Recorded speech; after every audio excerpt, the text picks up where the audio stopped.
Esta mesa que vamos a tener ahora es la mesa sobre la reforma del sistema de salud, en la cual teníamos una serie de preguntas que nos hacíamos cuando proponíamos el foro. Y la principal pregunta era si podíamos construir un sistema universal con todos los derechos para todas las personas. Entonces, hablamos con el ministro de Salud en Paraguay, que muy amablemente se entusiasmó con la idea de venir. Lastimosamente no puede venir porque tiene una agenda de viaje, pero envió en su nombre a la doctora Lida Sosa, que le agradecemos muchísimo por estar hoy acá. Ella es doctora en medicina y cirugía, es especialista en ginecología y en obstetricia. Está formada en salud pública y en la gestión de redes integradas e integrales de servicios de salud. Y actualmente es la asesora médica del Ministerio de Salud Pública. No tenemos mucho tiempo, entonces vamos a respetar los tiempos de los disertantes y después vamos a abrir a las preguntas.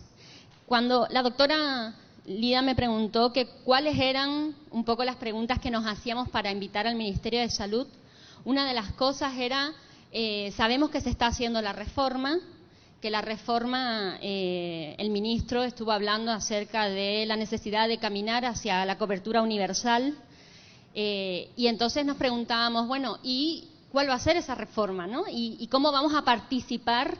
Entonces, ¿cómo nos adelantamos a los tiempos un poco del ministerio? Y entonces dijimos, bueno, vamos a empezar a participar desde ya. Así. Y entonces propusimos este espacio un poco para empezar a participar y de alguna manera que en esta mesa puedan llevarse estas ideas y estas propuestas que después le vamos a sugerir también de cómo queremos que sea esta reforma, ¿verdad? Entonces, doctora, tenés 20 minutos. Bueno, muchas gracias por la oportunidad de compartir este espacio con ustedes en nombre del Ministerio de Salud. Me dijeron que tenía que hablar un poco de qué es lo que estamos haciendo, cómo estamos avanzando en el tema de la propuesta de una reforma del Sistema Nacional de Salud para avanzar hacia el acceso y la cobertura universal. Y esto no puede darse sin que pongamos énfasis y le demos un enfoque de derechos, género y de interculturalidad. Para poder contextualizar un poquito cuál es la situación actual del sistema de salud. La siguiente, por favor.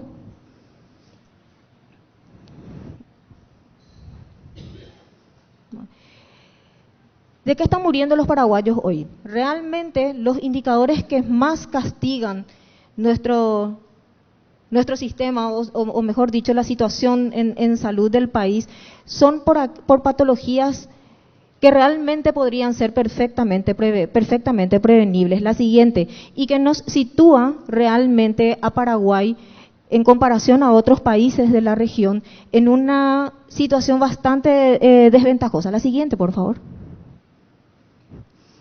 Nos ubica en razón de mortalidad materna, en tasa de mortalidad neonatal, indicadores claves que miden acceso a la salud, realmente entre el primero, segundo o tercer lugar en comparación a otros países de la región. Realmente posiciones muy desalentadoras y que nos obligan a tomar acciones para que realmente podamos lograr este acceso y cobertura universal en salud. La siguiente, por favor. En lo que respecta a economía política en salud, sabemos que Paraguay tiene un poco más de 700 millones de habitantes.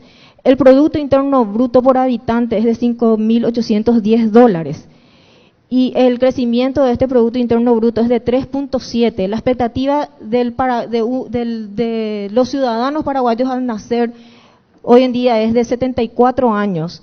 Tenemos un 4.8% de pobreza extrema y el gasto público en salud es del 3%. La siguiente, debiendo ser realmente, según la meta global estipulada para los países de la región, de un 6%.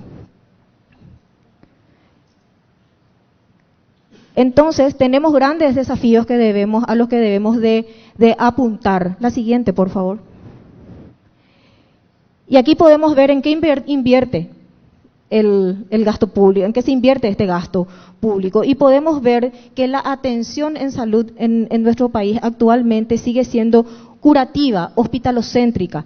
Y el gran desafío es de que la estrategia principal de salud esté basada en la atención primaria y que podamos realmente invertir estos porcentajes y que nuestra medicina sea realmente preventiva y no curativa, basada en la estrategia primaria de atención primaria en salud. La siguiente, por favor. ¿Y a qué desafío nos enfrentamos para poder lograr todo esto? Hoy en día tenemos la articulación de la red de servicios de salud se encuentra fragmentada. Ni siquiera dentro del mismo Ministerio de Salud hemos todavía logrado que nuestros servicios estén, digamos, como conectados en redes. Y menos aún aquellos otros servicios que forman parte de los otros subsistemas. El sistema de información realmente tampoco está integrada. Trabajamos en islas en los diferentes subsectores, por lo tanto no podemos tener información de calidad para la toma de decisiones. La adquisición y logística de medicamentos, si bien estamos avanzando con respecto a este punto, la gestión de datos sigue siendo manual e ineficiente, sobre todo en la red de atención primaria, pues no tenemos esa trazabilidad de llegar hasta el usuario final para poder realmente contar con estimaciones válidas para luego poder estipular las compras. Los servicios de salud, los servicios que se prestan en los diferentes prestadores de servicios no están orientados al continuo de la atención ni por ciclo de vida, considerando las patologías de mayor carga epidemiológica y que son las que realmente nos posicionan mal. Las carteras de servicios ofrecidas por los proveedores de salud es diferente en todo el país, sector público y, por ejemplo, el Seguro Social, los servicios del Ministerio de Salud, manejamos diferentes carteras de servicio actualmente.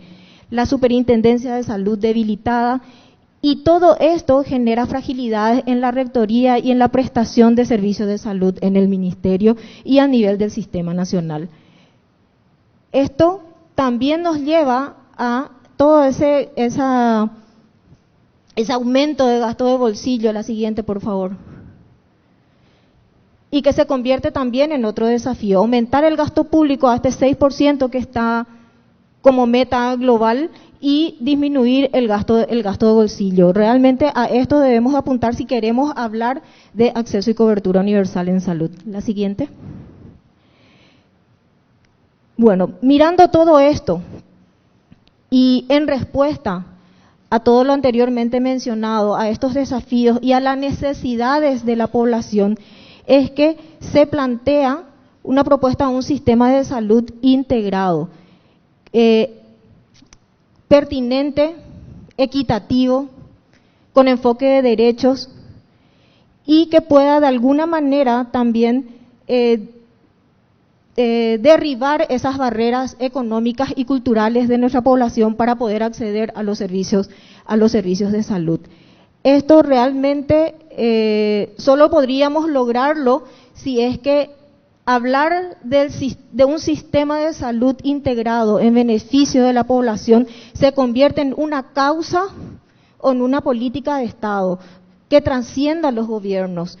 De otra manera, no lo podríamos lograr. Y poder lograr esta política de Estado, esta causa nacional que trascienda a los gobiernos, solamente se puede a la vez lograr con un amplio debate que concluya en un consenso con varios actores claves, con instituciones tanto gubernamentales como no gubernamentales y con organizaciones de la sociedad civil.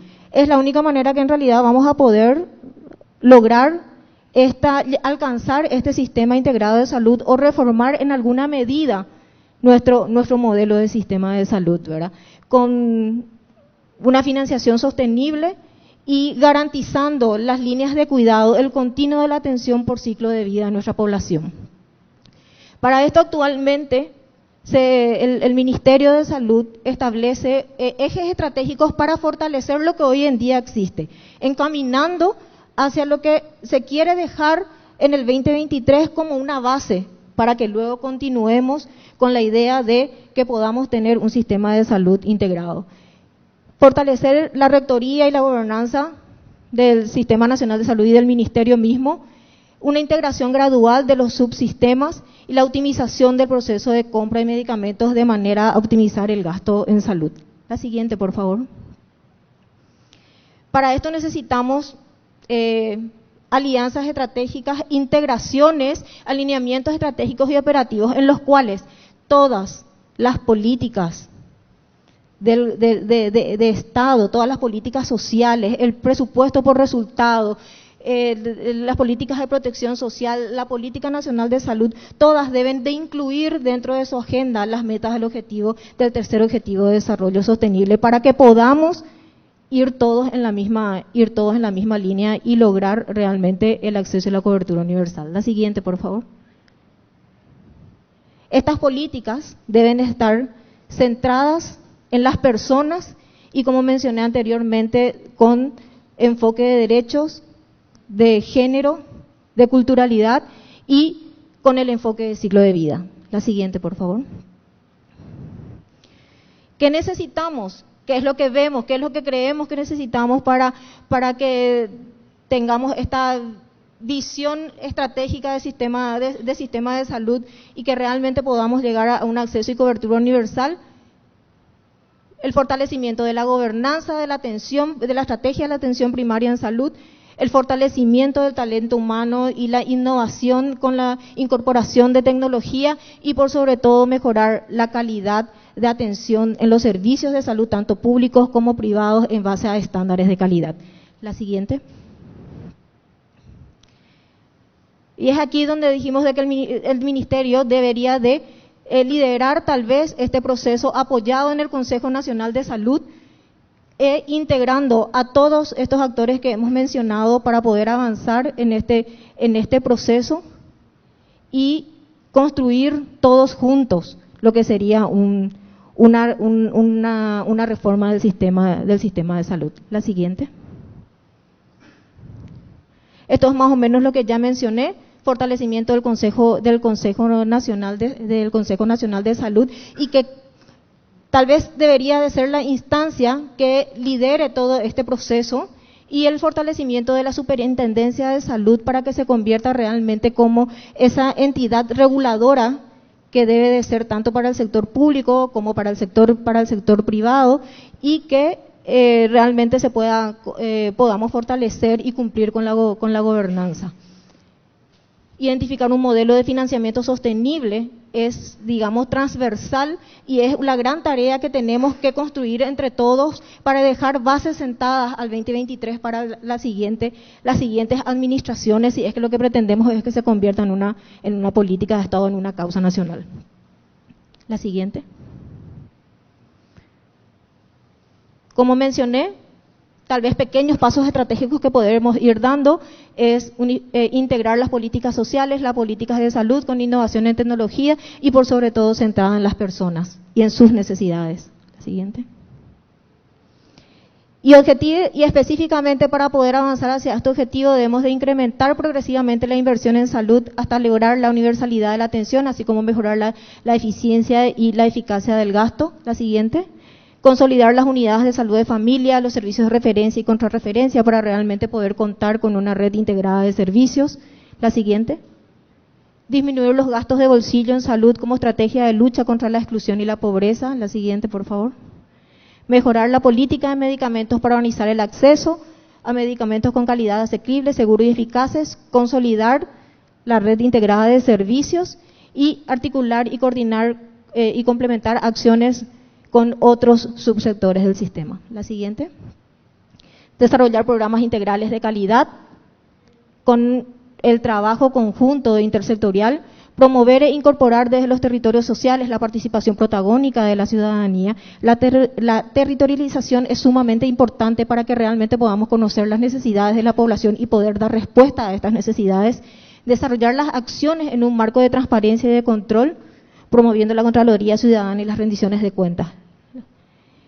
Considerando todo esto, el Ministerio de Salud hoy presenta, prioriza 3 ámbitos: el fortalecimiento de las redes, la digitalización del sistema de información en salud y el ordenamiento administrativo. La siguiente. En lo que respecta al fortalecimiento de salud, mejorar la infraestructura de 300 unidades de familia hoy en día existentes y al 2023 la construcción de 402 unidades de salud de familia más, y equiparlas no solamente con insumos y equipamientos básicos, sino que también con el recurso humano efectivo para que puedan realmente mejorar su resolutividad. La siguiente.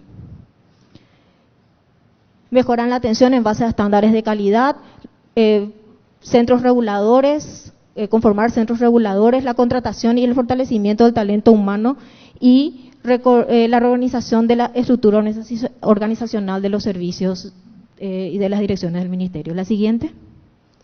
Con respecto a la digitalización del sistema, mejorar la conectividad en la mayoría de los servicios de salud, aplicar telemedicina de manera efectiva para la resolución de casos, sobre todo en aquellos departamentos con menos acceso, y capacitar a recursos humanos especializados en tecnología y en comunicación. La siguiente. Integrar a los sistemas de gestión de datos para tener, como he mencionado, y que ya no trabajemos en islas, que no tengamos datos en islas, integrar los sistemas de información para tener datos de calidad y gestiones administrativas vía web y acceso a la información a través de tecnología. La siguiente. En el ordenamiento administrativo, se pretende mejorar la compra y la distribución de medicamentos, fomentar la transparencia y todas aquellas acciones de anticorrupción, normas y reglamentaciones para simplificar los procesos internos y eliminar de alguna manera los procesos administrativos burocráticos, y el fortalecimiento de la capacidad del control interno en el área de competencia del INAN, DIGESA y DINAVISA. La siguiente. Las metas al 2023, como mencioné, son de 702 unidades de salud de familia nuevas y mejoradas, 300 mejoradas y 402 nuevas. A finales de diciembre del 2019 se pretende contar con 87 unidades de salud de familia a ser concluidas. La siguiente. Estas son las condiciones en las que se encontraban algunas unidades de salud de familia a agosto del 2018. La siguiente, por favor. Así es como podemos verlas hoy. La siguiente. Esto es un poco para graficar un poco lo que venimos haciendo. La siguiente. Con respecto a lo que es el fortalecimiento de la estrategia de atención primaria, se han aumentado las plazas para tener especialistas en medicina familiar en los servicios de salud, con ese enfoque social que sabemos que también presenta la especialidad. Hoy en día se cuentan con 88 plazas por la CONAREN y 50 plazas para médicos generales que ya se encuentran cumpliendo funciones en las unidades de salud de familia para poder otorgarles el título de médicos de familia. La incorporación de tecnología, la siguiente.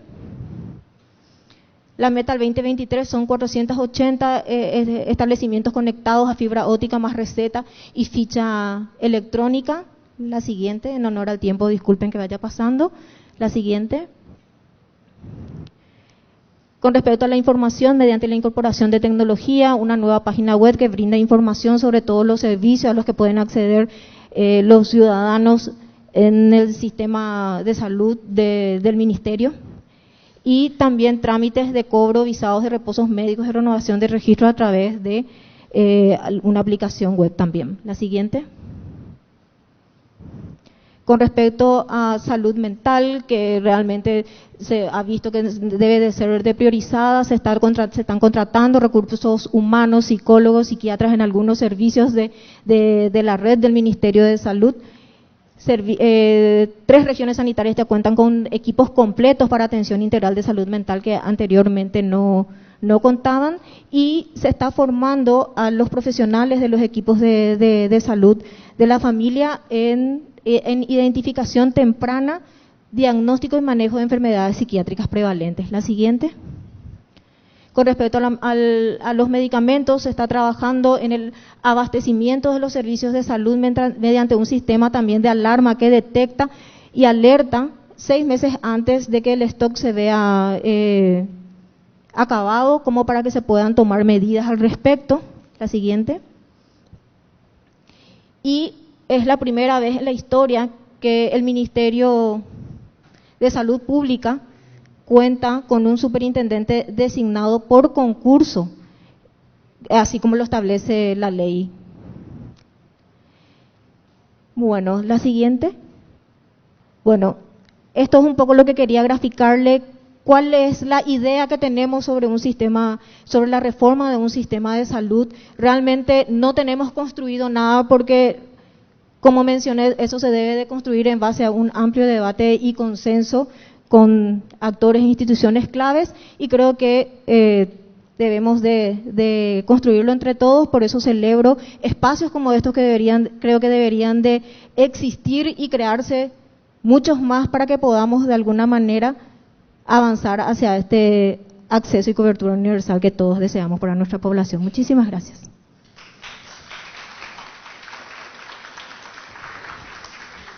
Bueno, ahora le vamos a dar paso a el doctor Nicolás Kreplak. Él es médico clínico y docente de la UBA y de la UNPAS. Es presidente de la Fundación Soberanía Sanitaria y director editorial de la misma revista que lleva este nombre, cuyo objetivo es aportar a la construcción de la salud como derecho, garantizando para todas y todos condiciones de vida digna que incluyan condiciones de trabajo saludables y seguras, vivienda adecuada, alimentos nutritivos, así como la disponibilidad garantizada de servicios de salud. Tiene amplia experiencia en el fortalecimiento de lo público, ya que ocupó el cargo de viceministro de Salud de la Nación Hermana de Argentina. Así que te damos paso. Muchas gracias. Bueno, buenas tardes a todos, a todes, a todas. Muchas gracias por la invitación, es muy lindo poder estar acá. Y el lugar es muy bonito, no lo conocía. ¿Se escucha bien? Acá. Es muy bonito. Y además estoy muy contento, no solo por la profundidad de los conceptos de las discusiones que se vienen planteando hasta ahora, sino por la belleza con la que están planteando el encuentro, lo artístico. Yo creo que es una cosa que nosotros tenemos que empezar a poner un poco más en práctica. Lo hace mucho más ameno la participación, así que muchas gracias. Y les tengo que pedir disculpas de antemano por una cosa. Tuve el deber militante de quedarme hasta muy tarde anoche festejando la amplísima victoria del campo nacional y popular en Argentina, así que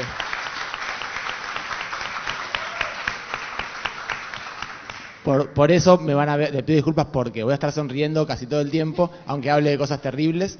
Tengo la voz un poco gastada y no dormí. Pero bueno, así todo estoy muy muy feliz de estar acá. La verdad que el tema, yo estaba pensando cómo encarar el tema de la reforma, porque uno puede hacer planteos de reforma de muchas maneras. Yo tengo como maestro y como compañero al mismo tiempo a Mario Rovere, y ya lo escuchamos a Mario que nos explica que las reformas pueden ser regresivas o pueden ser progresivas, así que las reformas pueden ser de mucho tipo, entonces uno tiene que pensar, y se me ocurrió que quizás lo más interesante es que cuente algunas experiencias. Porque si yo cuento cómo queremos hacer la reforma, quizás pueda decir muy poquitito, porque ahora se viene lo que se viene, digamos, ¿no? Y es muy difícil para un peronista ponerse a decir cosas que va a hacer, porque mucho mejor que prometer es realizar. Así que no vamos a decir tantas cosas que vamos a prometer, pero sí vamos a explicar cuál es el sentido de lo que pensamos y después veremos. Pero sí me gustaría contar un poco esta idea de que, o conceptualmente, la idea de que las reformas son un proceso continuo. Todo el tiempo tenemos las instituciones en reforma. La salud, el sistema de salud es un sistema muy complejo, muy amplio, con muchísimas características que simultáneamente se encuentran en reformas con distintas índoles. Y cuando nosotros ingresamos al Ministerio de Salud de la Nación, que fue al final, compartimos con Mario el trabajo en el gobierno anterior de Cristina Fernández de Kirchner, había al mismo tiempo tendencias del Ministerio hacia una línea relacionada con una lógica implantada por el Banco Mundial, con la generación de seguros, al mismo tiempo que un gobierno nacional y popular que estaba fortaleciendo la idea del acceso a la salud a toda la población. Entonces nosotros llegamos y encontramos, por ejemplo, que los documentos del Ministerio de Salud hablaban habitualmente de la población sin cobertura, cuando ustedes saben que en Argentina, desde 1945, hay un sistema público de salud que le da atención a cualquiera que pase por ahí, que entra a un hospital, tiene derecho a una atención absoluta de la salud. pero igual los documentos públicos hablan de sin cobertura como algo que venía masticado de afuera y que venía a explicarnos una reforma, pero que venía de otro lugar, ¿no? Pero entonces había que trabajar con la cuestión de cultural, ¿no? La cuestión de hacia dónde queríamos construir, qué lógica tenía que construir el sistema de salud de Argentina, que ustedes quizás saben, pero les cuento muy rápido, tiene muchas partes. Está la parte de la seguridad social, el sector público. Lo que está es sobre todo muy fragmentado. Entonces, cuento algunas experiencias que quizás como ideas o como experiencias nos puedan llevar a alguna conceptualización un poco más amplia. Nosotros entendíamos la idea de tratar de garantizar esto que se vino planteando y que planteaba Oscar y planteaban tantos compañeros antes, que es que el derecho a la salud es un derecho inherente, es un derecho humano. Entonces no puede haber diferencias de ninguna manera en nosotros de la forma cual accedemos al sistema de salud. Para llegar a esto había una serie de transformaciones que había que empezar a trabajar, y sabemos que es una búsqueda como un horizonte, ¿no? Un horizonte al cual caminamos y avanza a medida que caminamos. Entonces construimos distintas cosas, y me parece que hay algunas de las estrategias que quería contar que pueden funcionar como disparador de la idea. Una cosa que hicimos con Mario fue la Escuela Nacional de Gobierno en Salud, Ramón Carrillo se llamaba, que tenía como objetivo formar personas que entiendan a la salud pública con perspectiva de medicina social y salud colectiva a lo largo y lo ancho del país. Porque una primera cosa que tenemos que tener presente es que no va a haber ninguna reforma que se pueda hacer sentado en un edificio desde una oficina de gobierno, que se va a llevar adelante si la llevamos adelante de los territorios. Entonces necesitamos formar miles y miles de personas preparadas, con ideológicamente, pero además con la técnica suficiente para poder llevar adelante todas las transformaciones, porque cada una de las transformaciones que podamos plantear después tienen que llegar, y para que lleguen tienen que llegar con un Estado que tiene ideología. Entonces hicimos una escuela de gobierno que fue la primera, una de las tres primeras cosas que hizo, pero sin duda la primera institución que cerró Macri cuando asumió en su gobierno. Fue un decreto de los primeros 5 días de gobierno, cerró la escuela, lo cual es bastante perverso. Cerrar una escuela ya es una cosa bastante difícil de tolerar. Al mismo tiempo que hicimos eso, sacamos el Ministerio a la calle. Es una cosa rara. El Ministerio de Salud de la Nación en Argentina no tiene territorio, porque los territorios son de las provincias. Entonces, no trabaja directamente con el territorio. Nosotros hicimos una serie de dispositivos de trabajo territorial, con lo cual nos obligaba a los funcionarios del Estado a conocer los territorios. Los dispositivos eran de trabajo comunitario, utilizando un marco conceptual que se llama epidemiología comunitaria como herramienta. Podíamos conocer lo que sucedía en los territorios, pero además teníamos que caminar los territorios. Entonces, como ministro o viceministro, nos íbamos a una zona que se había inundado, a una zona que faltaban mejorar el servicio de salud público, entonces llevábamos camiones o trenes a hospitales y de esa manera transitábamos el territorio, ¿no?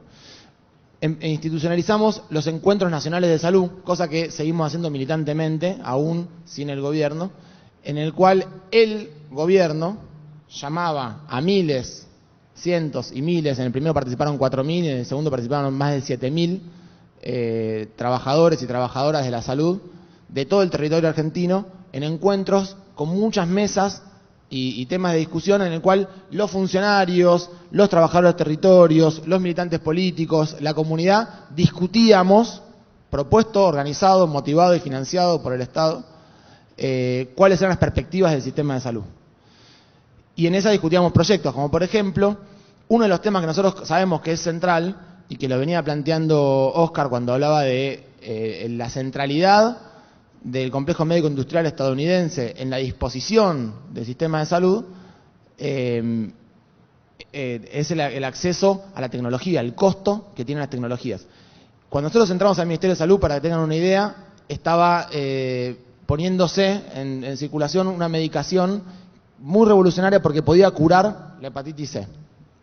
Yo no sé si la conocen, la medicación se llama Sofosbuvir y es una medicación que cambió la historia de esta enfermedad, que se moría todo el mundo, ¿no? Bueno, cuando aparece la medicación, un laboratorio quiere poner el precio de los medicamentos de cada pastilla a $1.000. Si nosotros comprábamos a $1.000 cada pastilla, se nos acababa el presupuesto y medio del Ministerio de Salud solo con ese tratamiento.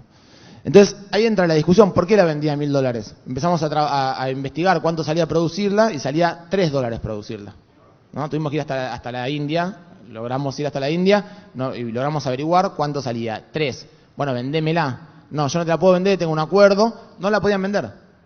La querían vender, finalmente logramos que la quieran vender a $18.000 el tratamiento en Argentina, que sería algo así un poquito más de $100 cada pastilla, pero seguía siendo excesivamente costoso para lo que podíamos pagar.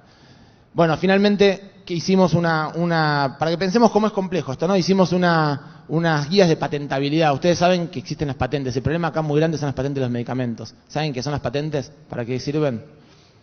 Hay una creencia muy extraña. La gente suele pensar que las patentes sirven para resguardar el derecho de uso exclusivo de una persona a una tecnología que inventó. Pero la realidad no es esa. Es para que cuenten exactamente cómo la hicieron. De hecho, el sentido de las patentes no es enriquecer al que patentó, sino universalizar el conocimiento. De manera tal que con las patentes y el uso exclusivo hay muchos medicamentos que se ponen extorsivos. Si esta medicación hacía que la gente se salvara o si no se moría, ¿cuánto sale la vida?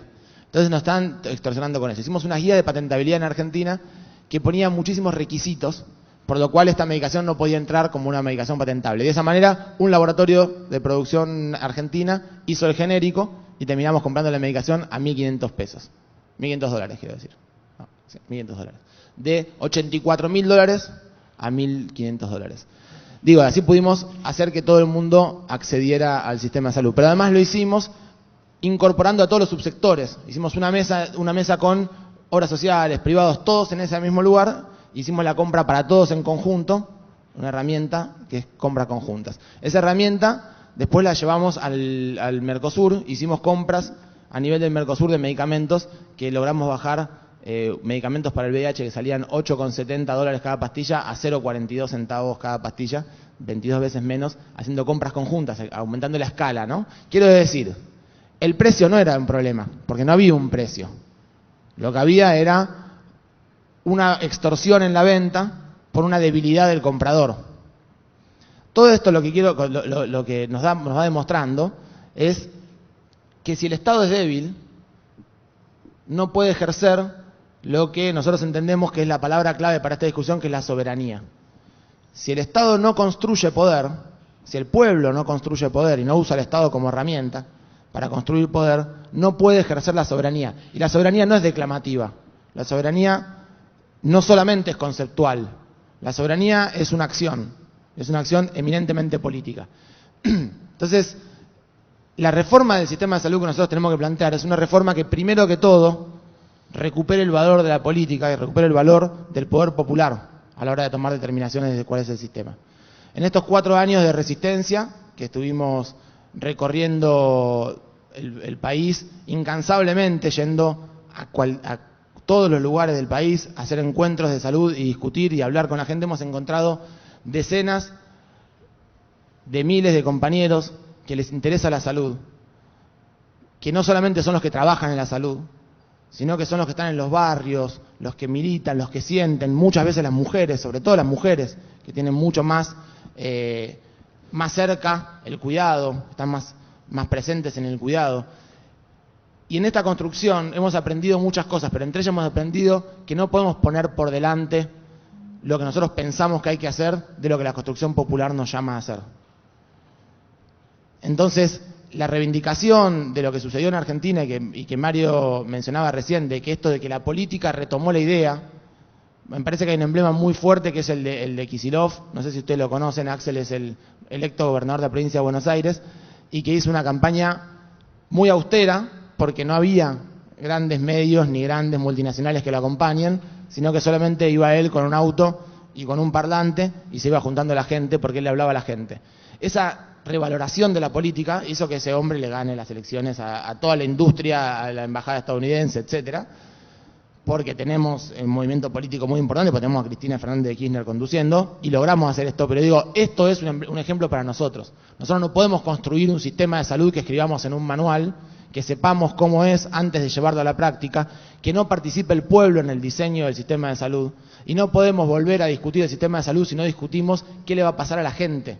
No podemos discutir el sistema de salud discutiendo ni los precios, ni los interjuegos, ni las cooperaciones internacionales, ni la semántica, ni las convocatorias, Tenemos que discutir directamente cómo se va a atender la gente, cuál va a ser la llegada del pueblo al sistema de salud o de la salud al pueblo.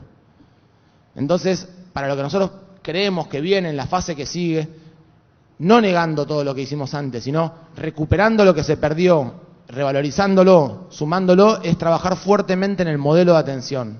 Necesitamos recuperar como primera fase de lo que vayamos a hacer, que lo primero que tiene que pasar es que el pueblo sienta que este Estado, que el gobierno está de vuelta apoyando directamente a los intereses del pueblo, que no está primero discutiendo las cuestiones técnicas de la salud, las cuestiones de los ministerios, las cuestiones burocráticas, administrativas, antes de estar viendo qué es lo que le está pasando. La discusión entonces tiene que ser sobre los equipos de salud, en los territorios, en el primer nivel de atención, es ahí donde tenemos que empezar a trabajar. Y no es una cuestión declamativa, es una cuestión de poder. Lo que necesitamos distribuir es el poder para que esté mucho más cerca del territorio. El poder es presupuesto, sin duda, pero no solamente es presupuesto. El poder es presupuesto, pero es política. Es que estemos nosotros, los que nos toque o a los que les toque conducir el próximo gobierno en la Argentina, estar cerca, escuchando, sensible y tomando las definiciones en función de los intereses del pueblo.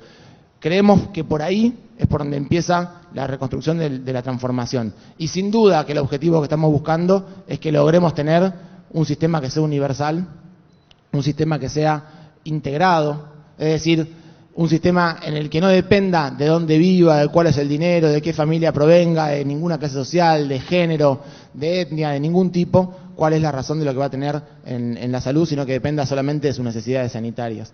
Pero para poder llegar a eso, que es sin duda una voluntad, tenemos que primero construir las herramientas políticas. Así que la primera transformación que nosotros pensamos que tenemos que construir no es una transformación técnica, sino una transformación política. Y me parece que eso es una cosa que nosotros tenemos que entender en toda Latinoamérica. No podemos seguir discutiendo las transformaciones del sistema de salud, los modelos del sistema de salud, entre los trabajadores, entre los profesionales y sin la participación popular. Tenemos que hacer todo lo posible para que nuestros encuentros sean encuentros que participe el pueblo y que sea entendible, que sea en la clave de discusión del pueblo. Entonces, por ahí no será en la clave de discusión que los que organizamos los encuentros tenemos ganas que sean, sino que tenemos que estar mucho más atentos de entender qué es lo que está sucediendo con el pueblo. Yo creo que eso para nosotros es peronismo básico, ¿no? Digamos, lo primero que aprendemos del peronismo es que en el pueblo está la realidad de lo que hace falta construir y desde ahí se avanza. No es que no tenga ideología, sino que no se pone la ideología por delante de los intereses del pueblo. Los intereses del pueblo sin duda que tiene ideología, pero se empieza por tratar de garantizar de todos los días que se vive un poquito mejor. Y ahí hay una de las cosas que en estos tiempos de discusión neoliberal, tan rara, tan fragmentada, tan segmentada, estas cosas que decía Mario de los focus group, de las discusiones que van a tus celulares y te dicen a vos lo que vos querés escuchar, hay mucho de que primero uno tiene que sufrir para después empezar, que uno tiene que ser un abnegado para poder después empezar, y eso siempre se están pidiendo al pueblo.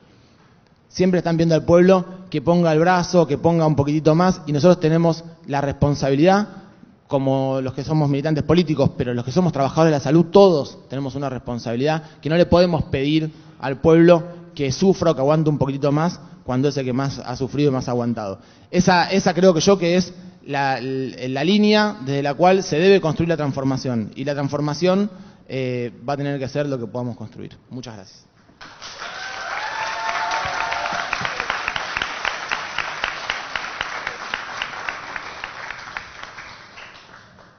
Que estoy encantada con mi mesa porque no hace falta decirles nada. Ellos solitos en su tiempo, maravilloso, maravilloso. Bien, vamos a abrir ahora al foro una ronda de preguntas. Me parece que tenemos la oportunidad de preguntar sobre las reformas. Entonces les voy a pedir que hagan preguntas, tengan para que podamos hacer las más posibles y entonces escuchar un poco esas respuestas para conocer, ¿verdad? Y conocer en profundidad porque es el momento en que nos encontramos el pueblo y las instituciones, entonces es fundamental hacer eso. Entonces me levantan la mano, veo una, no. Funcionó, esto funcionó, ¿no? Lo de les animo a que pregunten funcionó. Bien, entonces hago así y voy a ir por fila, tipo así. Perfecto. Empezamos por Suni entonces. No sé si funciona bien, ¿sí? Buenas tardes. Yo soy Eulalia Hermosilla Gamarra, me dicen Suni cariñosamente. Vengo de una organización, de una red de organizaciones campesinas que trabajan en salud, se llama Tesairecá Paraguay, Búsqueda de la Salud en Paraguay, que nació en los años 80. Somos miembros del Movimiento por el Derecho a la Salud María Rivarola y digo con orgullo que hemos formado parte del proceso importante del proceso de la revolución por el derecho a la salud de nuestro país, porque hemos incidido todos juntos. Acá estamos todos los protagonistas de lo que hemos incidido en una política de salud con un poco más de enfoque de derecho, que falta muchísimo todavía. Estamos hoy participando representantes de dirigentes, mujeres, promotoras voluntarias de salud que están allá en el fondo. Hay representantes del equipo técnico, de asesores. Yo también formo parte ahora del equipo de asesores en la organización campesina. Bueno, yo tengo como 3 preguntas, porque primera pregunta luego que tengo para la asesora del Ministerio de Salud, de cómo están pensando hacer ese proceso de participación de la ciudadanía para formar parte en este proceso de la reforma. ¿Por qué estamos interesados como Tesairecá Paraguay en participar en este proceso? Porque uno como organización para implementar nuestro trabajo de promoción de la salud, tenemos convenios con el Ministerio de Salud Pública y Bienestar Social. Desde la caída de la dictadura tuvimos nuestro convenio y estamos trabajando para incidir en una mejor política de salud para los paraguayos y las paraguayas, y también de esa manera fortalecer la política de salud que hemos iniciado, y especialmente la implementación de la atención primaria de salud a través de la estrategia de atención primaria. Actualmente estamos acompañando 17 territorios de unidades de salud en nuestro departamento de Concepción, San Pedro, Caguazú y Canindeyú, y llegando aproximadamente, contando los beneficiarios de la APS, como a 50.000 personas aproximadamente. Estamos haciendo un trabajo arduo y nuestro apoyo fuertemente consiste en formar promotores voluntarios de salud en cada microterritorio donde está la USF. Entonces, tenemos mucho que aportar. Otra pregunta que tengo es, si en este proceso de reforma ustedes están teniendo en cuenta considerar dentro del sistema de salud los subconsejos locales de salud. Porque anteriormente, como no teníamos unidad de salud de la familia, había una comisión de salud que se llamaba para que la gente tenga un puesto de salud en las comunidades. Hoy día, según nosotros utilizamos la ley del Sistema Nacional de Salud, consideramos que el subconsejo tiene un concepto mucho más que apoyar en la limpieza de un puesto de salud, sino incidir en la situación del diagnóstico de la salud comunitaria para poder hacer transformaciones. Entonces nos topamos con los problemas de que cuando a alguno no le conviene llamar su consejo para no tener esa incidencia más política, más crítica, quiere nomás que se llame comisión de apoyo. ¿Qué quiere decir comisión de apoyo? Tiene que limpiar el patio, tiene que pintar los locales y todo eso, ¿verdad? Entonces, que se limite a eso y no se tome en serio el trabajo, ¿verdad? Y la tercera pregunta es, ¿en qué consiste las farmacias digitales y la incorporación de tecnología? Porque ahora mismo no hay ni señal de internet en las comunidades, la APS no reporta sus informes, se pierden un montón de informaciones y tal es así que no colaboran nuestros indicadores de salud. Gracias. Okay. Vamos a pasar a Alicia, que está en esta segunda. Alicia primero, Sofía y después Marce. Muy buenas tardes. Pregunta para la doctora. Ya que hablamos de reforma y dentro de ODS, estaba mirando que hasta ahora no se registra el tema de intoxicación en las comunidades.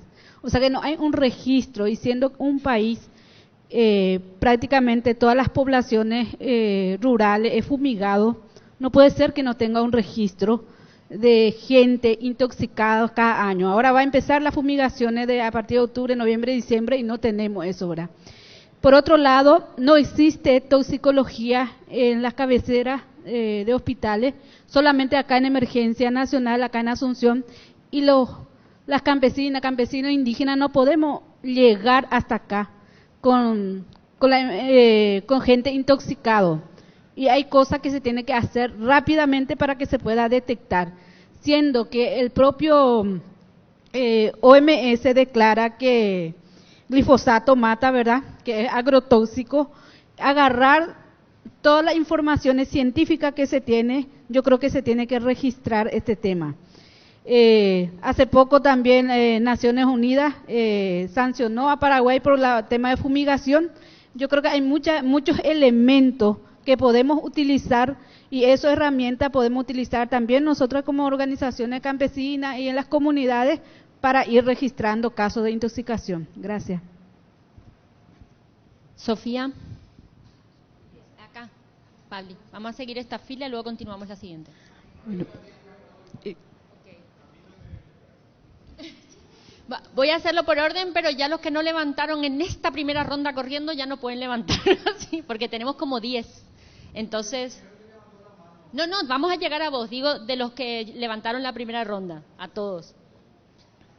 No se enojen. Adelante, Sofía. Sí, empiezo entonces. Bueno, primero quería decir que estoy súper contenta por escuchar, la oportunidad de poder escuchar el lugar desde la experiencia donde se está hablando y desde así con actores tan claves, me parece súper interesante. Son dos enfoques que me parecen demasiado diferentes, hay una brecha muy grande. Voy a hacer preguntas y también algunas reacciones que tuve, ¿verdad? Primero, para la doctora, quería decir que lo primero que me llamó mucho la atención es que en el título y como en primer plano está enunciado todo el tema de derechos, género y también interculturalidad, pero en el cuerpo de la propuesta luego no se traduce eso en algo específico. Con respecto a género, el lenguaje no es inclusivo aún, ¿verdad? Y tampoco no se hace énfasis en algunas cuestiones muy claves de lo que aparecía ahí como problemas principales que están feminizados, ¿verdad? O sea, los principales problemas de la salud paraguaya están totalmente, aparentemente, más graves en el sector de la población, que son mujeres. Tampoco aparece nada sobre diversidad y todo el colectivo LGTBQABCD, todo, ¿verdad? Entonces, eso me parece preocupante y me gustaría un poco también con el tema de la interculturalidad, creo que hay que poner un acento súper fuerte a la contextualización de lo que es la enfermedad y cómo se entiende la enfermedad en un contexto de interculturalidad, cómo se entiende el uso de webs también, ¿verdad? Que ahí aparecía como cómo se entiende el concepto de limpieza, que también es algo sumamente estigmatizante, ¿verdad? Se vio una imagen que enuncia un montón de, o sea, ahí hay una narrativa en la imagen que es lo sucio y lo limpio y cómo eso se puede también ir pensando, ¿no? Pero me pareció súper excelente todo el tema. La duda que tengo es con respecto a la compra y cuáles son los agentes que entrarían en la financiación, porque había una sigla ahí que no entendí y aparecía un dólar abajo, si es que estaban o no, qué actores están metidos en el proceso de pensar en la financiación. Después, con respecto a la experiencia de Argentina, me pareció súper interesante. Ahí uno ve así como la idea del neoliberalismo, que una de las cosas que hay que pensar mucho es no pensar en modelos abstractos, sino participación de la gente, ¿verdad? Lo único que me hizo mucho ruido es cuando el doctor decía escucharle al pueblo. La pregunta es, si sos pueblo, si te sentís pueblo. Me tiemblo todo cuando digo, ¿verdad? Me pongo muy nerviosa. Pero yo creo que ahí hay todo un diálogo que hay que abrir, ¿verdad? Porque cuando uno le escucha al pueblo, uno está hablando desde un lugar de enunciación diferente a decir somos pueblo, ¿verdad? Yo creo que ese es nuestro gran desafío dentro de lo que pensamos en una transformación, ¿verdad? ¿Cuál es el lugar del protagonismo. Y bueno, básicamente eso, ¿verdad? Entonces, gracias por el tiempo y gracias por escucharme. Pásale acá a Agustín y después ya pasamos a la de arriba. Rápidamente las intervenciones para que todos tengamos la posibilidad de hacer preguntas, por favor. Una sensación y una reflexión. Yo, a la compañera, mi sensación al escuchar la exposición fue de inundación de datos, de cifras y de tecnicismo. Y yo sentí complicación en vez de complejidad, porque me costó mucho ordenar y seguir tanto la velocidad como el monto de los datos. Y me preocupa mucho sustituir lo complejo con lo complicado, ¿verdad? Porque creo que estamos dialogando con la gente y bueno, uno quiere tener como la comprensión de lo que se plantea. Y quiero plantear, un poco inspirado también en la posición del compañero argentino, Tomás Palau decía que había 3 decisores en la sociedad paraguaya: la Embajada de Estados Unidos y las organizaciones internacionales, los latifundistas, el poder narco y los empresarios, que son la gente que en los 3 poderes del Estado venden sus privilegios para poder, venden sus privilegios y sus lugares de poder. Me preguntaba esto porque decía, varias veces hablaste de participación, y decía, ¿qué es lo reflexivo que va a permitir lo participativo, ¿no? Y en tu presentación yo buscaba algún corte de lo reflexivo, ¿no? En medio de tantos datos técnicos decía, se discute el marco geopolítico, se discute la desigualdad estructural de fondo, se discute el sistema económico vigente de privilegio y concentración de la riqueza. No se discute. Entonces todos los datos técnicos quedan flotando en el agua como sin mucho sentido. Y a mí me preocupa mucho eso, porque perder lo reflexivo es perder lo sensible. Y perder lo sensible es perder lo político, que tiene que ver con lo común y tiene que ver con la escucha. Si no tenemos idea de lo común y si no tenemos idea de la escucha, el montón de datos técnicos, el montón de cifras, por más que estén ordenados, no nos sirve. Y entonces pasamos de vender lo complicado como lo complejo, y eso me parece muy jodido, muy jodido. Eso. Gracias, Agustín. Marce.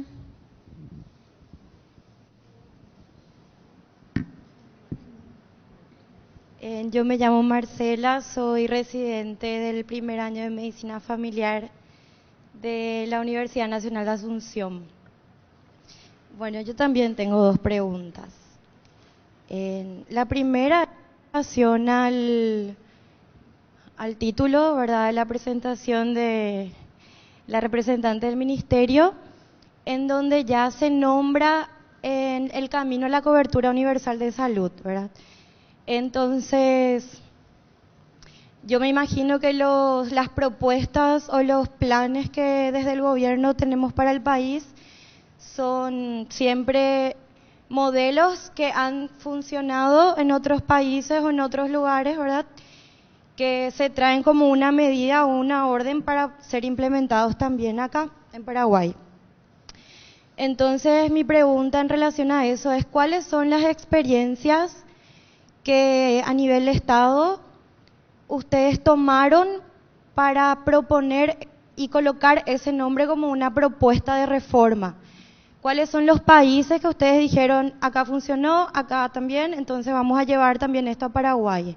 ¿Cuáles son esos modelos? Porque creo que no surgen tan creativamente solo de cada país, ¿verdad? Eso creo que es una línea de lo que funciona o no funciona.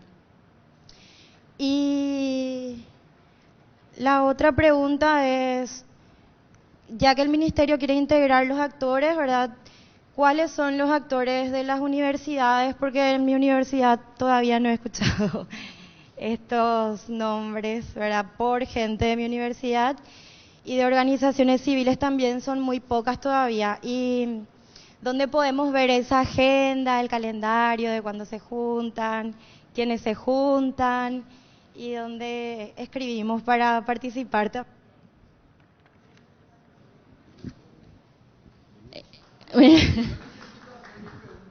Bueno, caballero, haga usted su pregunta. Bueno, con respecto a lo que acaba de decir esta señorita, la mayoría de los planes, de todo lo que se está implementando aquí en Paraguay, son planes pilotos que en otros países no tuvieron mucho resultado, pero que acá son planes experimentales. Paraguay es un país, es un campo experimental.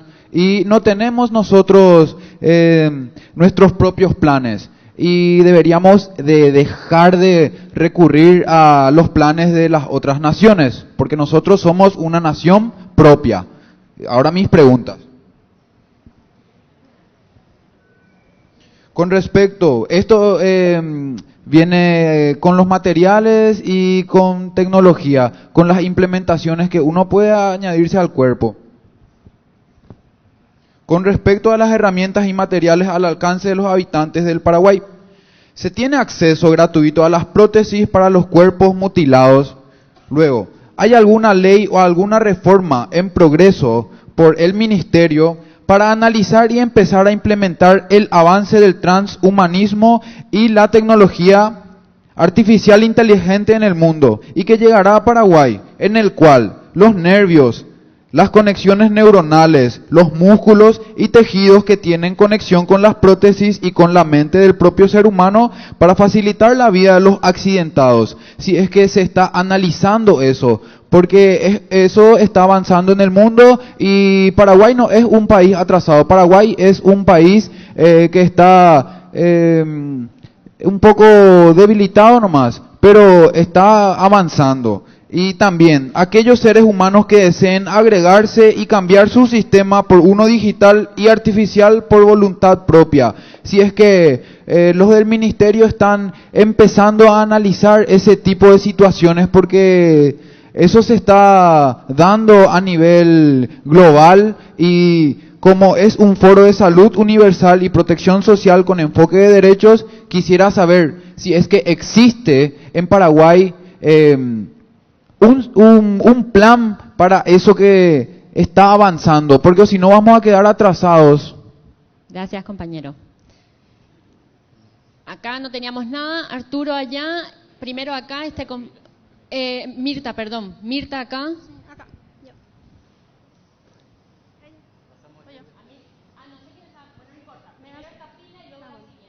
Me da, dice ella, para hablar. Bueno. Pasamos las preguntas de 2 minutos a 1 minuto. Bueno. Así, para que puedan contestar pues los disertantes. Claro, ¿sí? Yo vengo del Chaco y nosotros venimos con unas cuantas compañeras. Tenemos un comité de mujeres rurales, ¿verdad?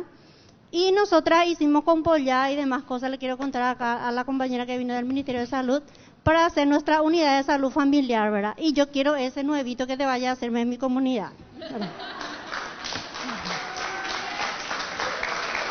Por favor. Bueno, ahora va mi pregunta y mi indignación al ver lo que presentaste legalmente. Es una indignación que ustedes nos digan, vamos a tener una farmacia digital, va epicopea, farmacia digital, teléfono rupiauta ahora la ponjápico. Ahora mismo nosotros estamos en una decadencia total porque tenés que sacar turno para ir a atenderte y vos apenas te vas en colectivo, ¿verdad?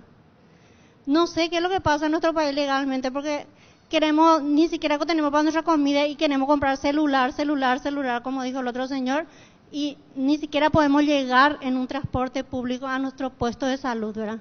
Y yo le voy a contar una anécdota de un señor que llegó a nuestra unidad de salud familiar, ¿verdad? Y ya terminó el turno porque el doctor tenía que ir a hacer otro turno hasta las 3 nomás, ¿verdad? Entonces se fue al puesto de salud, porque unidad de salud familiar no es puesto de salud. Entonces fue al puesto de salud y no había nada, solamente había parteras, ¿verdad? Jauña atender la cara de la partera, ¿verdad? Entonces yo creo que hay mucho que aprender de cada comunidad de nuestro país para que se haga esto, para que funcione legalmente. Así como dice el señor argentino, ¿verdad?, que vino a contar también su experiencia. Yo creo que hay que charlar, hay que hacer más, ¿verdad? Y yo creo que dentro de 1 año tenemos que ir hablando mucho más de lo que necesitamos en nuestro país. Muchas gracias. Mirta. Buenas tardes, mi nombre es Mirta Ruiz Díaz y actualmente estoy como secretaria regional de América Latina, del Movimiento Latinoamericano y del Caribe, de mujeres con trabajo en VIH-Sida.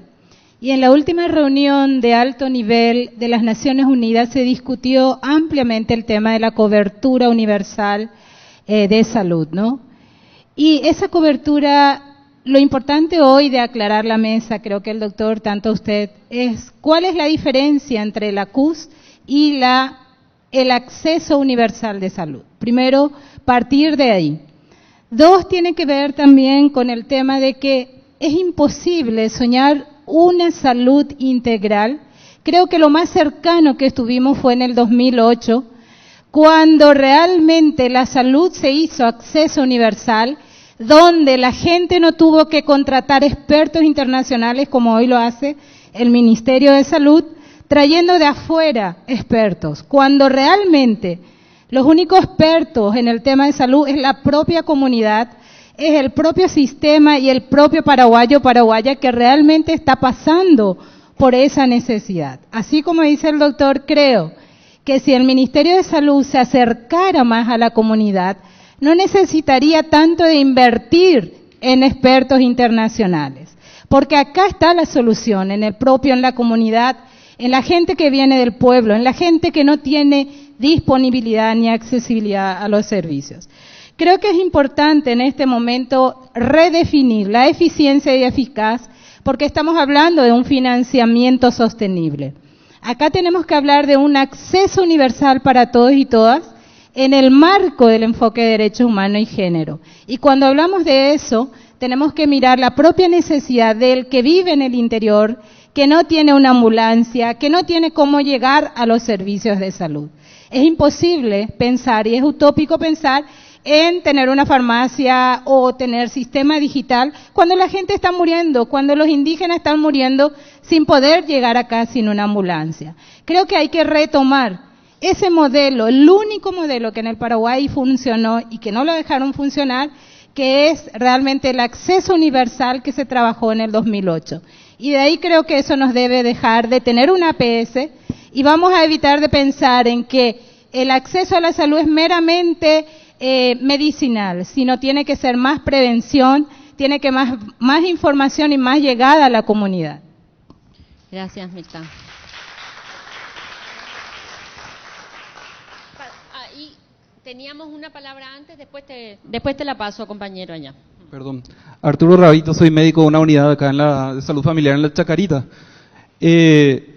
Quisiera preguntarle a la doctora Lía Sosa, que estuvo comentando y mostrando un poco lo que es Reforma en Salud. Yo hace un año aproximadamente vengo escuchando Reforma en Salud. No por información directa, sino porque veo que colegas de hospitales están participando de asesorías internacionales en Reforma en Salud. Me llama mucho la atención que sean los colegas de hospitales los que están haciendo estos cursos o estas discusiones. Sin embargo, el discurso del ministerio es priorizando atención primaria. Y yo le puedo asegurar que ningún funcionario de atención primaria conoce actualmente lo que es la reforma en salud. O sea, se está hablando, mencionando el nombre de atención primaria, pero no se está involucrando el punto de vista de los médicos, ni siquiera de los agentes comunitarios que tanto se enfoca. Y, se está utilizando ese nombre de atención primaria, pero no refleja mucho la realidad en cuanto a la información que nosotros podemos aportar y en cuanto a la decisión que futuramente se tome.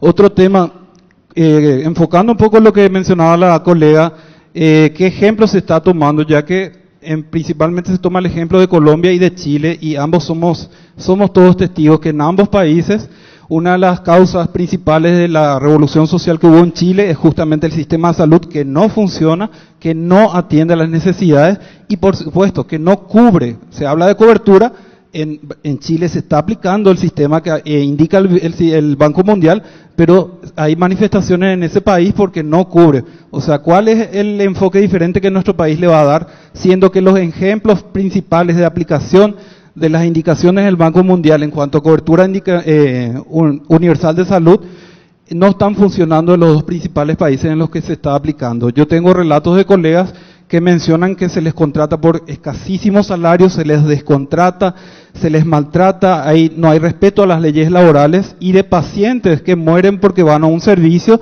en ese servicio la aseguradora del CUS no le cubre, entonces se quedan en la calle falleciendo. Esos son relatos verídicos, no son inventos. Y por último, quisiera preguntarle al doctor, si ese relato que en Paraguay de hace mucho tiempo se viene haciendo de que la gratuidad es imposible, de que el Estado no puede solventar los servicios de salud público y que en base a eso se necesita privatizar o hacer cobertura o aseguramiento de salud, si en Argentina, con la experiencia que ustedes vivieron, ¿es cierto ese relato o es una fábula que se inventa para justamente privatizar? Muchas gracias.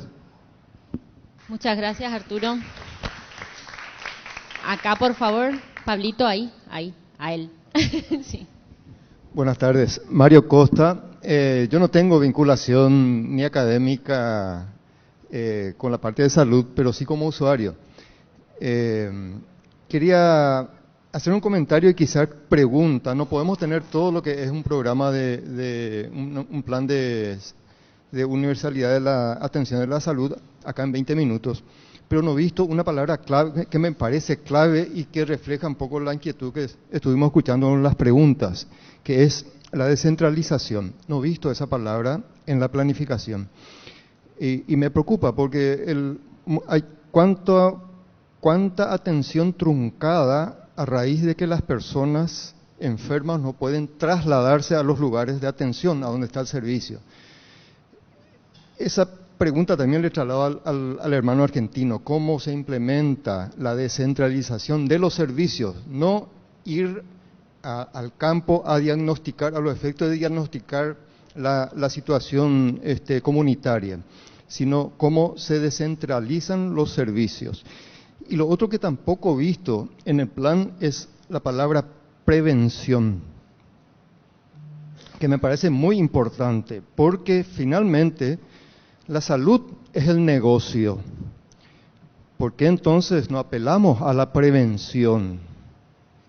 No lanzarnos a la selva del mercado simplemente, de tratar de pelear con los grandes capitales, sino joderles con un mecanismo de prevención. Pero la prevención no con los programas de vacuna solamente, de vacunación, sino ir más allá, ir a la formación misma, a la educación del ciudadano desde la primera infancia, apreciar lo que es su salud, apreciar lo que es su integralidad como ser humano, tanto en lo físico como en lo psicológico. Si no apareció acá en el PowerPoint, me sentiría congratulado. Y si no está luego en los otros documentos, rogaría que se incorpore. Bien, gracias, compañero. Tengo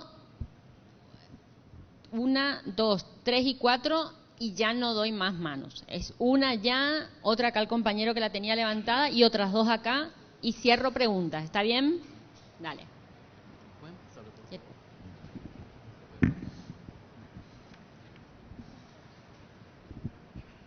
Buenas tardes.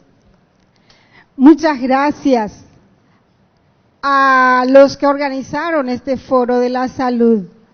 Muchas gracias a todos los profesionales de alta calidad que desparramaron su sapiencia hoy para con nosotros, porque la salud es transversal en todo y sin salud no podemos estar acá. Así que muchísimas gracias, muchísimas gracias. Bueno, yo estoy cerca de emergencias médicas, que es ahora YACNI, ¿verdad? Hospital de Traumas. Dice que es Ministerio de Salud, pero yo veo que ahí, que es gratuito, ¿verdad? Dicen, pero ahí todo se cobra no en forma directa, sino en forma direccionada hacia los clavos, por ejemplo, para la gente que tiene que tener a ver un poco, normalmente son traumas, personas que tienen accidentes, los que vienen allí de diferentes puntos del país, y son personas muy necesitadas, muy sufridas, y tienen los doctores, los traumatólogos que les atienden, ¿verdad? Y entonces eso es lo que hace difícil. Pero yo lo que quiero preguntar específicamente es con relación a la ODS que estaba ahí en el documento que hemos compartido. y también la flexibilidad laboral que hace que los profesionales cada vez más se reciban en las universidades de garage. ¿Qué seguridad o qué parámetros tiene el Ministerio de Salud para la selección de ese tipo de profesionales y qué garantía nosotros tenemos como pacientes ante esas personas que se reciben en universidades que no tienen donde se hacen las prácticas, por ejemplo? Y finalmente, el lugar que ocupa la medicina alternativa. Nosotros sabemos que Paraguay es productora de muchísimos remedios que se utilizan a nivel mundial para la preparación de los medicamentos. Entonces quiero también esa respuesta, por favor, y felicitar al compañero de la Argentina. Nosotros vamos a estar en el Congreso allá de vecinales y ojalá que nos veamos para que podamos seguir ampliando. Felicitaciones. Gracias. Muchas gracias. Gracias. Acá, Pablito, levanta tu mano que te vea. Ahí está. Ahí te va a ver. Bueno, yo quiero que me vean también. Buenas tardes a todos. Bueno, yo primero le quiero felicitar a los que organizan la reunión, pero año momento la pueblano cuera la de realidad como paraguayo ya analizamos ya con oportunidad ya cuando esa para la salud en el Paraguay. Aprenda y por el sistema de salud. No existe sistema de salud. Sistema quiere decir que toda la sociedad esté permeado de una atención, de una clase de atención. Acá no existe. Hay tres grupos de prestadores de servicios de salud. Un lado el Estado, otro lado la Seguridad Social y otro lado los privados. El Estado, la fuente de financiación, impuesto, que 3% del PIB, dijo, muy poquito. UAU tiene el 80% de la población, sin embargo, todito va al Estado. Lo que están asegurados en los grandes negocios de esta gente que tiene su medicina prepaga, cuando se accidenta grave, manda también al Estado. Y le hace todo el trabajo del Estado y no le cobra un peso. Y cuando vamos nosotros, los pobres ahí, ya no tenemos plata. Por la manera el presupuesto es poquísimo. Entonces no tenemos plata. Incluso pasa eso con el IPS. Los del IPS también va al Estado. El IPS también los trabajadores pagan. Bueno, primera medida, ya poner al sistema.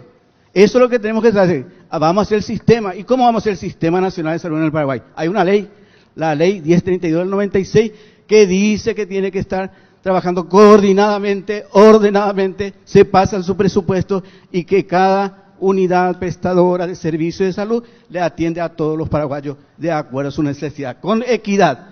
Eso es la bandera, me parece que nosotros tenemos que hacer, tener en cuenta. Y tenemos que hacer la reforma. ¿Y cómo hacer la reforma? Y tenemos que encontrar la forma que en el Paraguay sirve. Puede ser que en el Paraguay solamente el Estado pague, cuando la carga tributaria en el Paraguay es 9% del PIB, va la carga tributaria. La ganancia del país, solamente el impuesto es 9%. En la América, en la Argentina, ¿cuándo? 36, 38, 40. Da que tumo años del Estado. Da ya de la forma. Allá acá la forma. Da que tumo años todo seguro social. Solamente el 35% de los trabajadores del país tiene patrón. Y la ley del seguro social dice que los que tienen patrón no puede pasar el IPS. Pero de ese 35%, solamente el 32% está asegurado ahora. Tampoco no se puede. ¿Qué vamos a hacer? Nos sentamos a hacer. Yo le agradezco a los compañeros que vienen de afuera, del extranjero, que nos cuentan su verdad. Pero acá nosotros, que ya hizo petí y andela ya no hay problema ya y se vaya a analizar, se vaya a resolver. Como paraguayo, nosotros somos país soberano y tenemos sentimientos concretos y firmes. No que le vamos a escuchar, el tema de tener miedo de la CUS, cobertura universal de salud, quiere decir, el concepto de la OPS es que todo entre a la salud. ¿Y cuál es la discusión? La fuente de financiación. Puede ser un modelo Bismarck. Bismarck que dice, lo asegurado, bismarckiano. que voló seguro, entonces por medio de IPS. Y Bederich dijo, el inglés dijo después ya en 1900, no, que el Estado pague todo. Y después están los privados. Entonces, ¿qué nosotros podemos hacer? Yo les sugiero que nos reunamos y leyamos la ley 1032 y por ahí si no encontramos qué es lo que se tiene que hacer en el Paraguay, pero sí, acá tenemos que hacer una reforma. Nada más. Gracias. Bueno, tengo acá Monín y por último cerramos con Mario. Gracias, soy Monín Carrizo, docente de la Facultad de Ciencias Sociales y también miembro de la AMES Paraguay. Por un lado, una preocupación en este momento del debate presupuestario en Paraguay en el que estamos, de un momento de debate de presupuesto que es debate de modelo de políticas y modelo de país en realidad, de lo que este gobierno piensa y efectivamente más allá del discurso tiene la voluntad política de invertir. Y en ese sentido, la información que seguimos teniendo todos los años es de que evidentemente la política del gobierno para financiar las políticas que no son de Estado, sino son más de gobierno, es seguir endeudando al Paraguay. O sea, en realidad lo que estamos teniendo y se profundiza es una política de endeudamiento en el que vamos a seguir por décadas, incluso muchas, o sea, ni siquiera ya nosotros pagando todos los años de nuestro trabajo.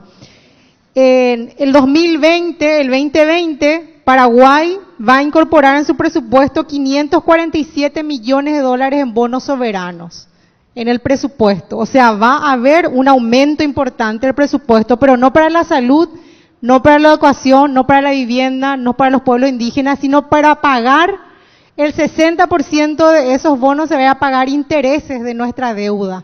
Entonces, justamente en ese sentido, la pregunta es, ¿la política de salud es también seguir endeudándonos? Es preguntar si el Banco Mundial es parte de este proceso de reforma. Le estamos pidiendo ayuda financiera al Banco Mundial, ¿verdad? Es la pregunta. Eso implica seguir endeudándonos, porque si esa es la política para financiar algunos procesos de transformación, creo que nosotros como población en realidad no podemos seguir permitiendo que la política de salud o la política de educación siga sobre el endeudamiento de todas nuestras generaciones. Entonces, hacer esa pregunta, si en este proceso de lucha, debate presupuestario, el Ministerio de Salud tiene un planteamiento sobre el presupuesto, de decir, justamente aumento de estos impuestos, o que no se pague la deuda pública por 5 años, etcétera, no sé.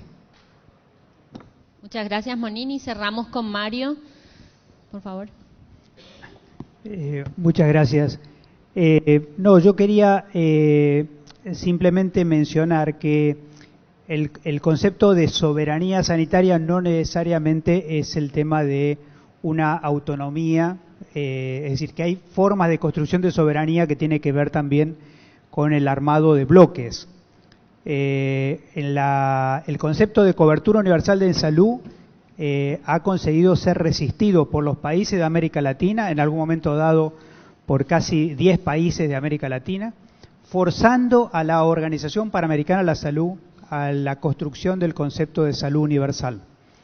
Eso no fue una decisión de la Organización Panamericana de la Salud, sino de los países, digamos que en el 2013-2014 veníamos forcejeando y discutiendo con apoyo de Alames, literalmente hablando, con el caso de la doctora Aniela Heredia, digamos, ministra de Salud de Bolivia, generando la necesidad de poner sistemáticamente juntos la idea de accesibilidad y cobertura. Cuando vemos el concepto pelado de cobertura universal de salud, siempre hay un organismo mundial atrás, es decir, Organización Mundial de la Salud, Banco Mundial y la filantropía internacional tratando de trabajar en ese frente. Menciono esto porque si no uno piensa que la única forma sería alambrar el Paraguay, digamos, ¿no? En realidad, digamos, la clave es trabajar juntos, digamos, con todos los países que le hemos dicho no a la CUS digamos, como la estrategia de reforma del sector salud como única herramienta. De hecho, en la reunión de Astana, a 40 años de Alma Ata, han destruido la atención primaria a la salud, la han sacado de la idea de la atención primaria a la salud como una herramienta para la equidad, para el derecho a la salud, y la han puesto subordinada como un dispositivo de la cobertura universal. Creo que hay una pelea, digamos que afortunadamente, si hay una pelea que Paraguay quiere dar, no está solo en esa pelea, y esperamos estar muy juntos porque resistir a la CUS, digamos, puede ser la tarea de los próximos años. Muchas gracias. Bueno, dos cosas. Una es, vamos a intentar responder a las cuestiones. La doctora tiene muchas preguntas, entonces va a tener que hacer un ejercicio de concisión por pregunta, o sea, ir a lo directo. Y la otra cosa es agradecer, está acá la senadora Esperanza Martínez. Ella estaba invitada a este foro y no pudo estar porque estaba defendiendo el presupuesto por la salud en la bicameral de presupuesto, que tenemos que agradecer. Es importante porque ustedes saben que este año el presupuesto en todo lo que tiene que ver con políticas sociales está siendo bastante recortado, entonces hay todo un movimiento intentando ver cómo sostener, ¿verdad? Entonces, muchísimas gracias por venir, doctora, a pesar de ese trabajo. Bueno, ¿quién quiere empezar ahora que antes se portaron tan bien? A ver. Bueno, voy a ir tratando de responder las preguntas que habían elaborado los del auditorio.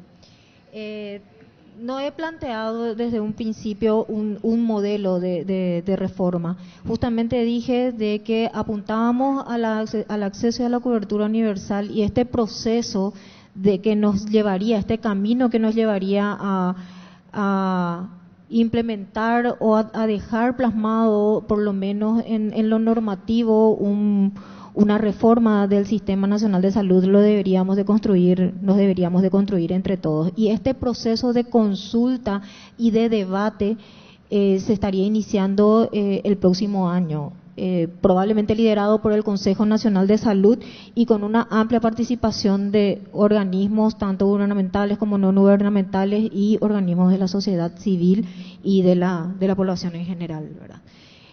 Con respecto a lo que habían mencionado de los consejos locales de salud, sí se pretende fortalecer estos consejos nacionales que puedan realmente prestar mayor atención a las unidades de salud de familia y hacerlo y que la transferencia a estos consejos locales de salud ya no sean simplemente a través de rendición de cuentas administrativas, sino que también por metas sanitarias.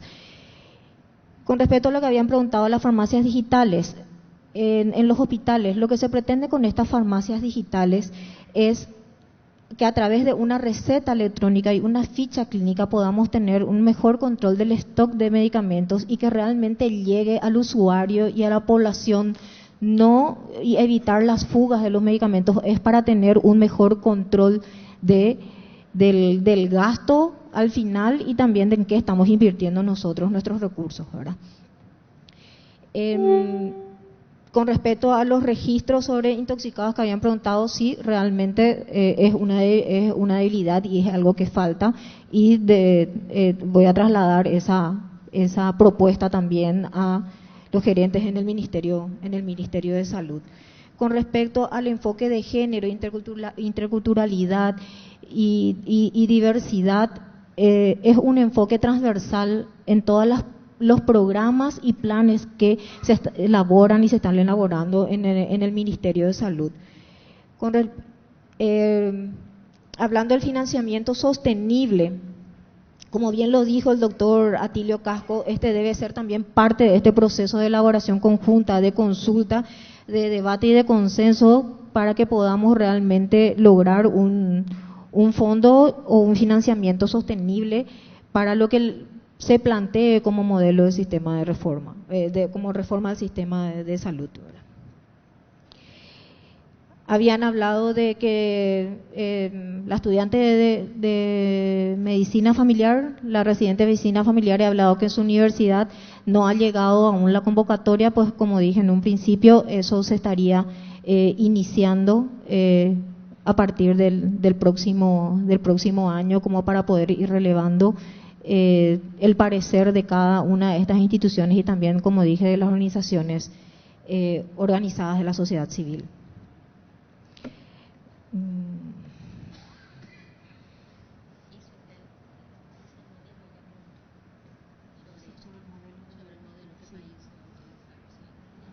No estamos, me recuerda ahora Marilu que preguntaste también si qué modelo se utilizaría. No pretendemos, sabemos de que si bien los países de la región presentamos básicamente la misma problemática, pero otra vez cada país tiene su particularidad y justamente ese modelo es lo que tenemos que construirlo entre todos. No traer la copia de un modelo ni de Chile, ni de Argentina, ni de Colombia, sino que tratar de construirlo entre todos en base a nuestras particularidades y realidades.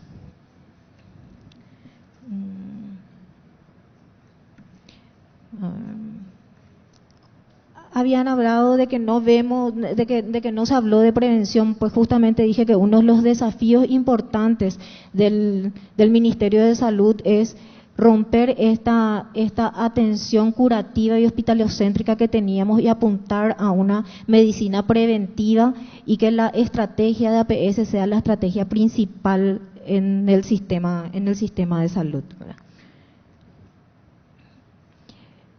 Con respecto a las universidades garage, no es el Ministerio de Salud el que habilita a las universidades, ellas están habilitadas por el Consejo Nacional de Educación Superior. El Ministerio de Salud lo que hace es otorgar el registro de estas universidades que están habilitadas. Con respecto a qué seguridad tienen, si son atendidas por uno de ellos, no les puedo decir qué seguridad tienen realmente, pero lo que sí está implementando el Ministerio de Salud es que no incorporaría a médicos en el Ministerio de Salud, a profesionales que no egresen de universidades acreditadas por las ANEAES.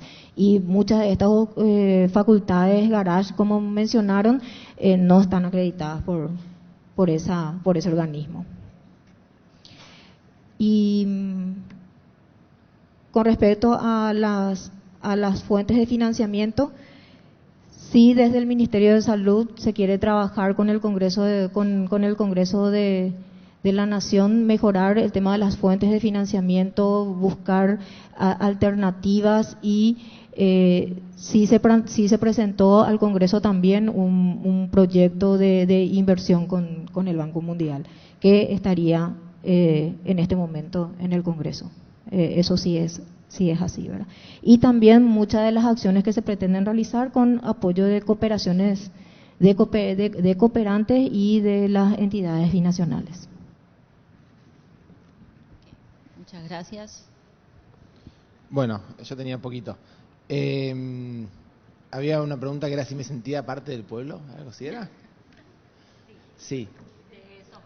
No, sí, lo que pasa es que lo que me refiero, yo creo que hay una cuestión iterativa y dialéctica, ¿no? Y que uno es parte de una construcción colectiva y cuando uno tiene la oportunidad de tener un diálogo con un grupo, de alguna manera eso es performativo, uno va transformando lo que hace y cómo interpreta las cosas, incorporando saberes, conocimientos, experiencias, prácticas. Entonces las propuestas que nosotros hacemos desde la política sanitaria, digamos, no son solamente aquellas que hemos estudiado, sino que se nutren también de cuestiones mucho más concretas.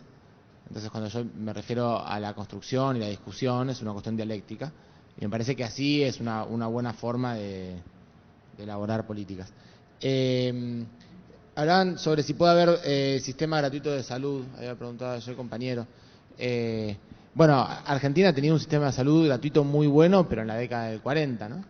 Y luego lo que ha ido sucediendo es que ha tenido distintas formas de quitar el financiamiento único al sistema de salud y llevarlo a distintos otros subsistemas que se fueron creando alrededor, con lo cual en la canasta general de la salud en Argentina hay un financiamiento que podría llegar a ser suficiente, pero es poca la que va al sector público y hay una parte muy grande de la población, hay un presupuesto muy grande que va a una parte pequeña de la población, que es más el sector de la medicina privada. Entonces, sin duda hay que rediscutir el financiamiento, que sea más integrado, para que vaya más fuertemente al sector público. Y ahí parte la discusión de la cobertura universal de la salud. La clave es no permitir que el sector público financie los sectores privados, porque el sector privado tiene un sistema de costos y de ganancias muy grandes y encarece mucho el sistema. La segunda clave es que si uno no tiene integrado el sistema, carece de fuerza, carece de poder político para poder negociar o construir. Nosotros, por ejemplo, construimos la Agencia Nacional de Laboratorio de Producción Pública, que es una agencia que tiene como objetivo desarrollar y fortalecer y articular estratégicamente los laboratorios de producción pública. En Argentina hay laboratorios de producción pública para que produzcan no solamente los medicamentos que la industria no quiere producir, sino que también pueda innovar, desarrollar tecnologías, etcétera. Pero bueno, eso depende de que vos tengas financiamiento y capacidad de negociación. Si vos tenés muy segmentada quién compra, perdés capacidad. Pero yo no puedo hablar de Paraguay, me parecería una falta de respeto, pero sí puedo decir de Argentina, si uno no tiene un buen aporte impositivo para nutrir el sistema de salud, no se puede. Tiene que haber impuestos y tienen que ser bien utilizados. Yo personalmente voy a decir una cosa quizás disruptiva. No me parece necesariamente negativo el uso de deuda, de endeudamiento con agentes de financiamiento internacional para desarrollar políticas sanitarias. El problema son las condiciones que te ponen, no el financiamiento. En Argentina, en un día de bicicleta financiera, para pagarle a la que se llevan los bancos, pagás el presupuesto de todo el año del Ministerio de Salud. Entonces, digamos, no tiene importancia el endeudamiento que va para la salud en tanto al endeudamiento general de nuestro país. De esa manera digo, nosotros estuvimos trabajando en créditos de 300 millones de dólares, 500 millones de dólares, y Argentina se endeudó con el Fondo Monetario en 52 mil millones de dólares, para que tengamos una dimensión en un año, este año, para la campaña electoral de Macri. Entonces digo, si uno con esa plata desarrollara infraestructura, que hiciera del servicio de salud algo mejor, podría ser una forma, ¿no? Mientras uno no pierda la soberanía, no me parece que sea necesariamente un problema.